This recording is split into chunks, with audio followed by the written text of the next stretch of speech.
center field, the National League's MVP in both 82 and 83 from Atlanta, number 3, Dale Murphy.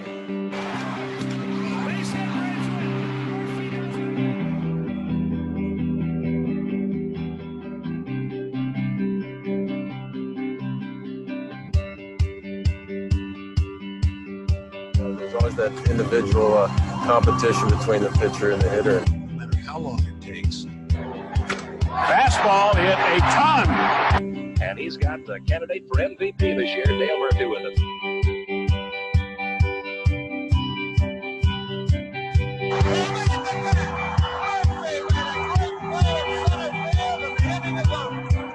Murphy, in my mind, is probably the most complete player there is in the league right now. He can play, he can beat you with his glove, he can beat you with his arm, he can beat you stealing the base, he can beat you with the home runs and with the base hit. He is such a complete player that it's really a joy watching.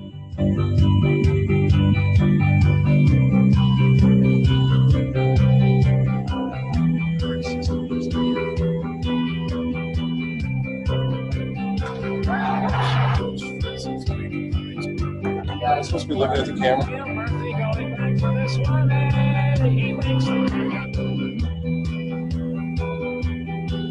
Murphy with Simmons on deck. 1-0 pitch to him. And a high drive, deep left. Wilson to the wall, but it's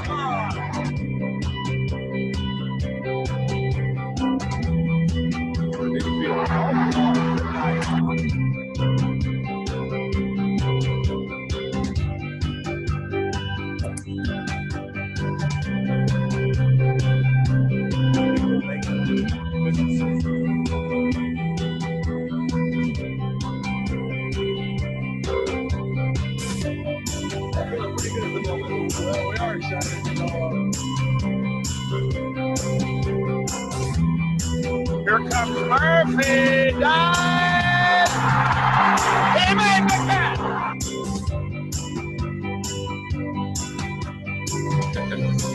That buttermilk has a creamy. Wow. You hit a home run to win the game, the pitcher shut out. Character matters most.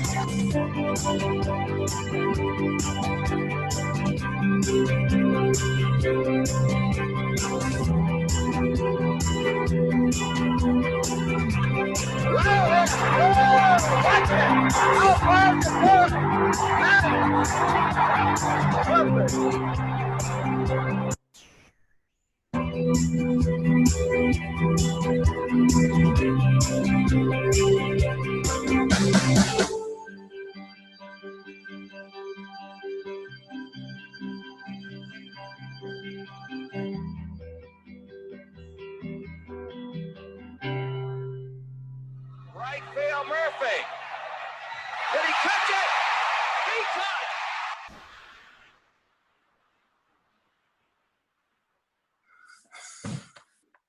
it. All right. Boy, that brings back some amazing memories, not only for you, but for me as well.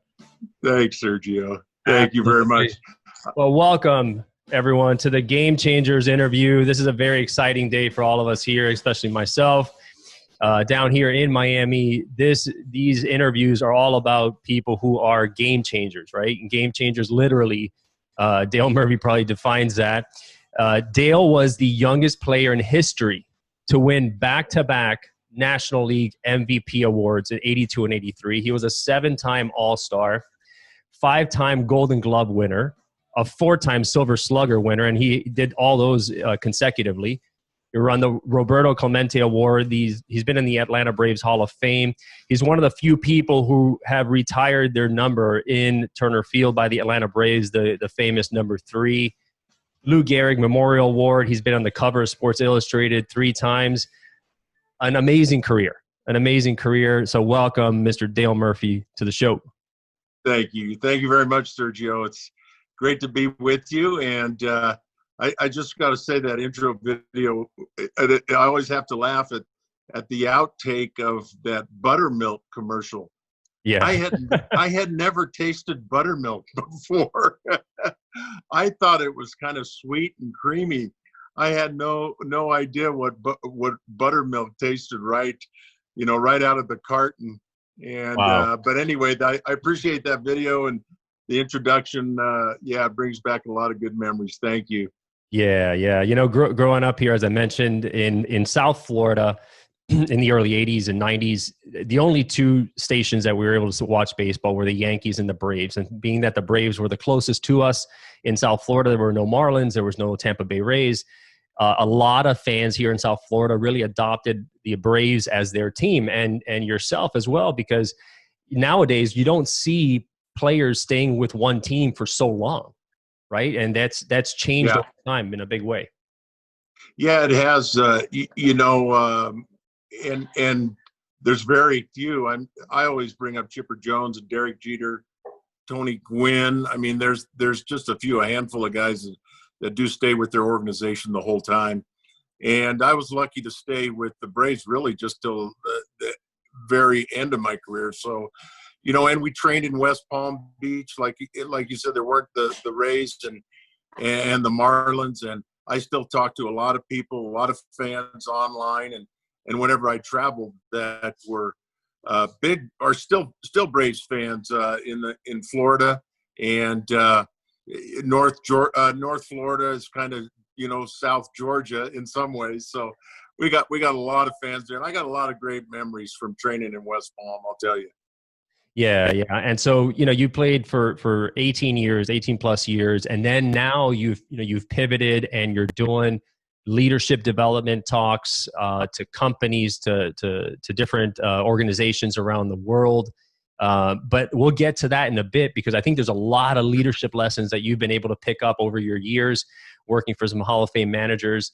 But let's talk a little bit about baseball. I mean, let's have some fun here at the beginning. Who was the hardest pitcher you ever faced? Because I mean, you've faced some of the best pitchers in history in the Hall of Fame. Going back, who was really one of your toughest ones?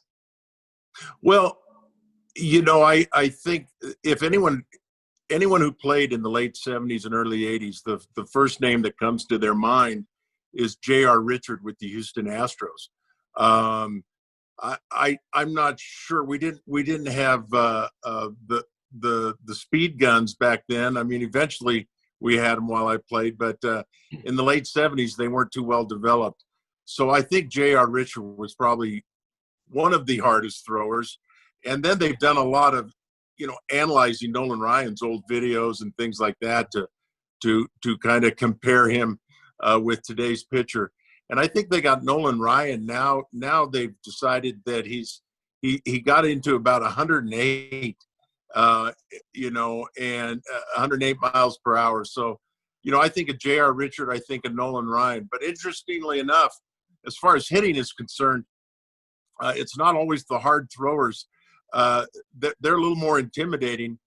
But guys like Greg Maddux, Orel Hershiser, the control pitchers, sometimes have just as much an advantage because they usually have better control. They change speeds. But I'll tell you, the first guy that comes to mind is J.R. Richard.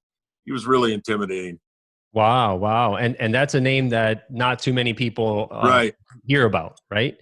Right. He tragically, he survived a stroke. He did try to come back, but he never made it back. And I can't remember if that was like 81-ish or 82-ish. I can't remember. But, he had some consecutive seasons of like 340 plus strikeouts. And it was just a very, it wasn't going to be a fun day at the ballpark when JR was there. But his career, was cut short. Oh, it's a shame. Now, one of the things that really stands out for me with your career is one of the things that stands out is consistency and showing up every day. That's one of the things that you did incredibly well. I think you played, most of every season, right? Almost every game of every season and so forth. You have a mentality of consistency, of discipline. Tell me a little bit more about that. How did you, are you just naturally that way? Did you have to make yourself, get used to that pace? Because it's a lot of games, it's a lot of practice, and it's day in, day out, showing up, doing your best. Tell me a little bit about that.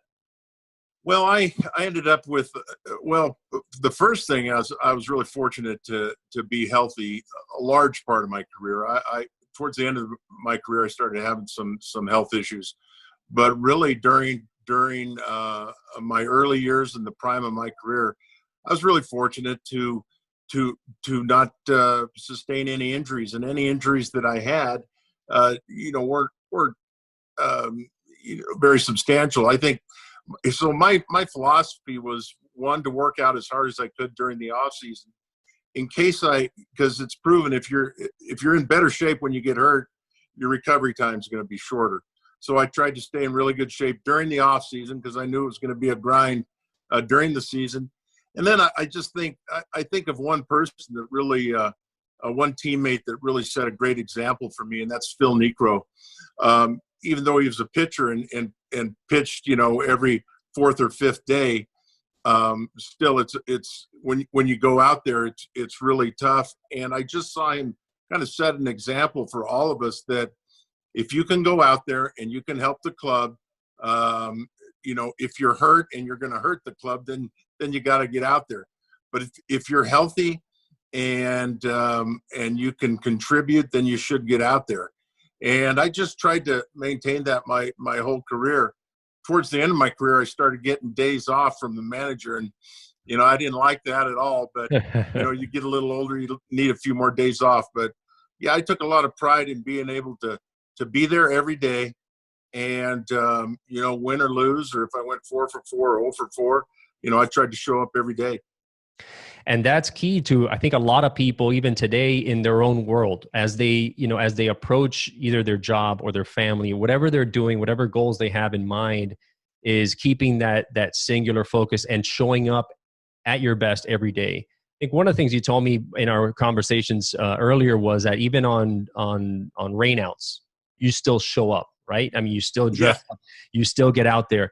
And so even when things are going bad, even when you're having issues, you got to show up for yourself and for your team and for your family, for your company, right? Right. Well, early, in fact, it was my rookie league year. We were at the hotel getting ready to go to the ballpark, and there's an old baseball saying that I hadn't heard yet. And I looked at one of our coaches, and I said, are we going to go to the ballpark today? I mean, it was pouring. And this was in Tennessee, so sometimes in the Southeast, sometimes those thunder showers don't last too long. But I thought, well, we're probably not going to even show up. He said, you win some, you lose some, but you show up for everyone. You suit up for every one of them. So it's a mentality. In fact, I saw the mentality of the Washington Nationals last year. One of their slogans was "Go 1-0 today." In today's game, let's go 1-0. So it's really everything we do is everybody talks about being present. Well, whatever happened yesterday, it's over, and we don't know what's going to happen in the future. And as a baseball player, that's exactly the healthy mentality you have to have. And I think whatever we're doing in life, whatever our work is, today is the most important day. And baseball, yeah, exactly. You go 0 for 4, on Monday. Tuesday you might have been 0 for 4, so now you're facing, today, Wednesday's game, and you've been 0 for 8. Well, where are you at? Well, you show up and you battle today, and that's the most important thing. I love that, because everyone, some of these goals are so daunting. You have 160 plus games. Yeah. It seems like a lot to chew off, right?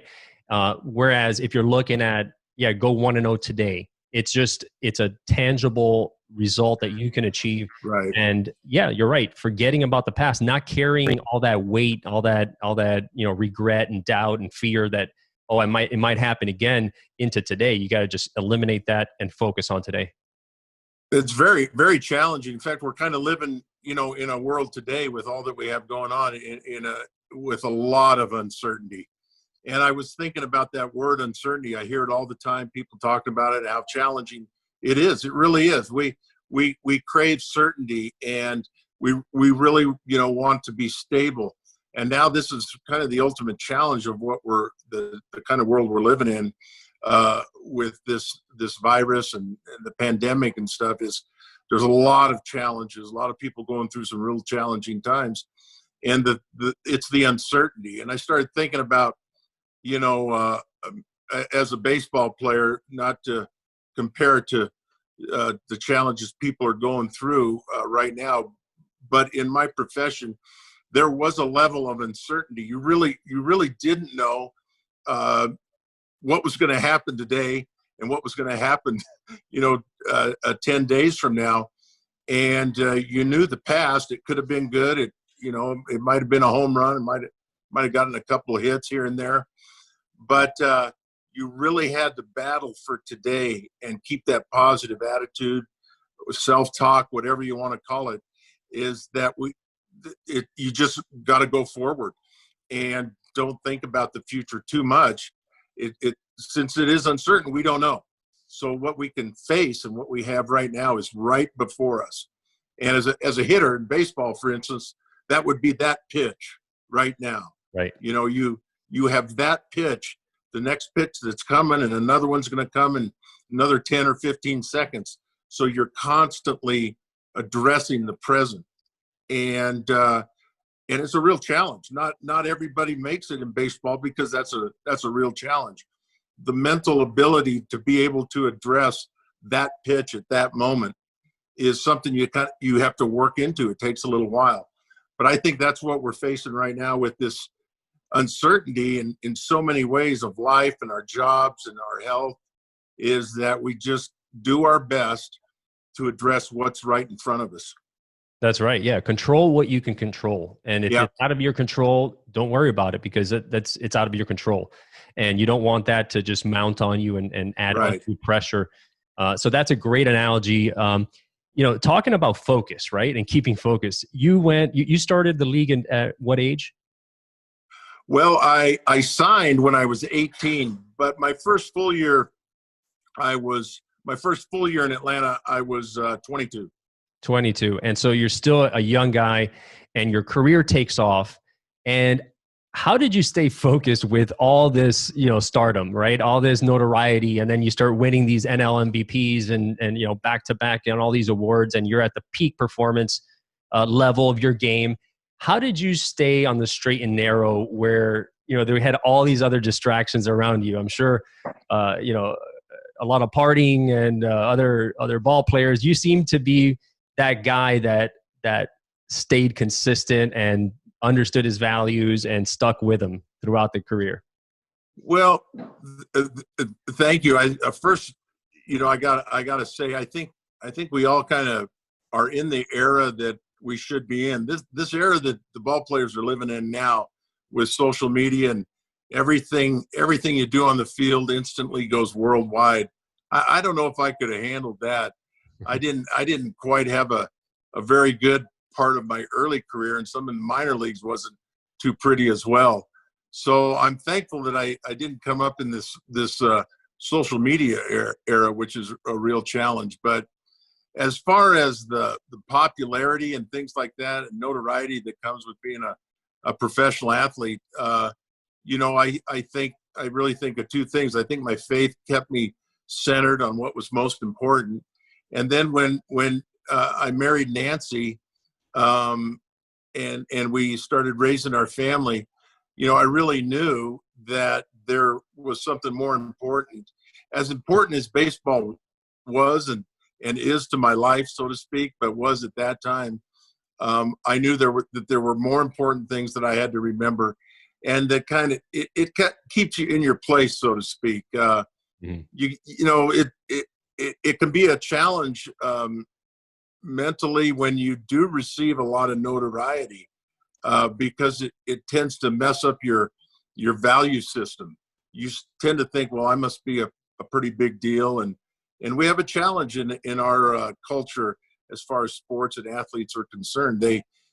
Our culture does kind of teach that athletes are sometimes above the law and can do things that others can't, and some guys fall for that and get into a lot of trouble. So I think when Nancy and I got married and started raising our family, I realized that I had to put in the effort at the ballpark and on the field, but ultimately, there were some things that our family and our kids and each other, Nancy and I, that were more important than what was going on in the field. But you got to be careful, because you really start to put yourself on a pedestal sometimes, you know, when you're signing autographs or things. And I guess the best way to say it is it can go to guys' heads and then get really messed up. Well, you were on the cover of Sports Illustrated 3 times, and that, you know, back in the day, Sports Illustrated was, you know, the thing, right? Aside from the thing, yeah. Box, right? That's right. That's right. Never made it on a Wheaties box. One of these days. I still got time. Not too late.